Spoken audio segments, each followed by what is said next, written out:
Áudio do livro Quem tem ouvidos, ouça. Lições de Pérgamo e Tiatira em Apocalipse. Semana 3, quarta-feira. Trecho para ler com oração, 1 Coríntios capítulo 2, versículo 14. As heresias sobre a Trindade Divina. Monoteísmo modalista de Sabélio. No final do primeiro século, algumas heresias referentes à Trindade começaram a ser ditas e muitas discussões surgiram até o século IV.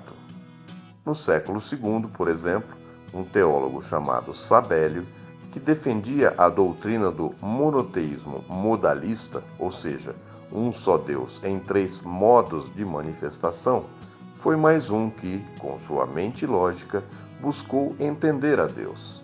Assim, Sabélio disse que Deus é um só, conforme o monoteísmo, mas que ele tem três formas de manifestação: Pai, Filho e Espírito Santo. Por isso, foi chamado de modalismo, ou seja, três modos de manifestação. Segundo ele, de acordo com a necessidade, um único Deus se manifesta como Pai, em outro momento como Filho e em outro momento, segundo outra necessidade, como Espírito Santo. Isso é heresia. O Pai, o Filho e o Espírito Santo coexistem de eternidade a eternidade, ou seja, existem ao mesmo tempo. Confira Romanos capítulo 16, versículo 26, 1 Timóteo capítulo 1, versículos 16 e 17, 1 João capítulo 5, versículo 20 e Hebreus capítulo 9, versículo 14. A verdade a respeito da Trindade Divina.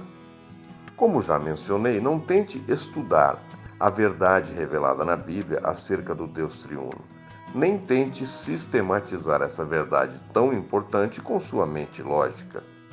As coisas espirituais não se discernem na carne ou na mente, mas se discernem espiritualmente, conforme vemos em 1 Coríntios 2,14. Deus é um só, não há três deuses. Há muitos versículos na Bíblia que confirmam a unicidade de Deus. Deuteronômio 6,4, João 17,3, Romanos 16,27, 1 Timóteo 1,17 e Judas 1, 24 e 25. A Bíblia, de outra forma, também registra que Deus é triuno.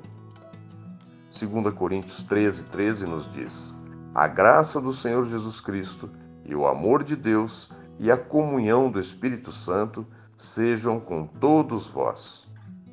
Como explicar isso? Nosso Deus é único, mas para dispensar suas riquezas ao homem, é necessário que o Pai seja a fonte, a origem do amor, o manancial do amor, e que o Filho seja seu condutor, aquele que torna Deus, que é amor, acessível ao homem. Então, o Filho é a graça, pois, segundo o capítulo 55 do livro de Isaías, graça é Deus chegando até o homem gratuitamente para seu desfrute. Por fim, o Espírito Santo é a comunhão, o transmissor, assim como a rede elétrica que distribui energia elétrica para nossas casas.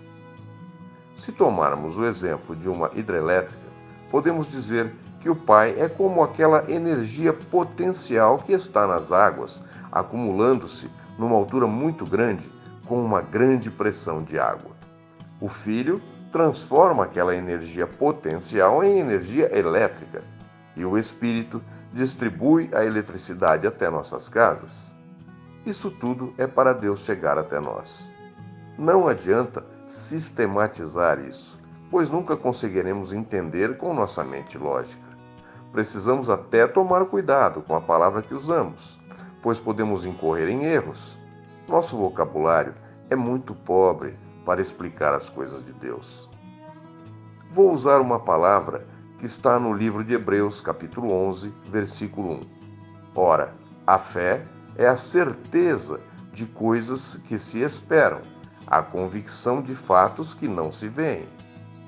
A palavra certeza em grego é hipóstasis, que também está em Hebreus, em que lemos: Ele, que é o resplendor da glória e a expressão exata do seu ser, sustentando todas as coisas pela palavra do seu poder, depois de ter feito a purificação dos pecados, assentou-se à direita da majestade nas alturas.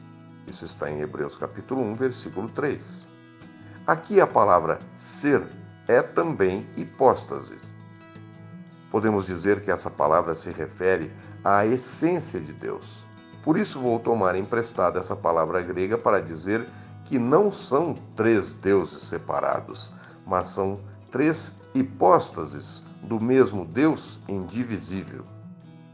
Essas três hipóstases do Deus triuno coexistem desde a eternidade passada até a eternidade futura.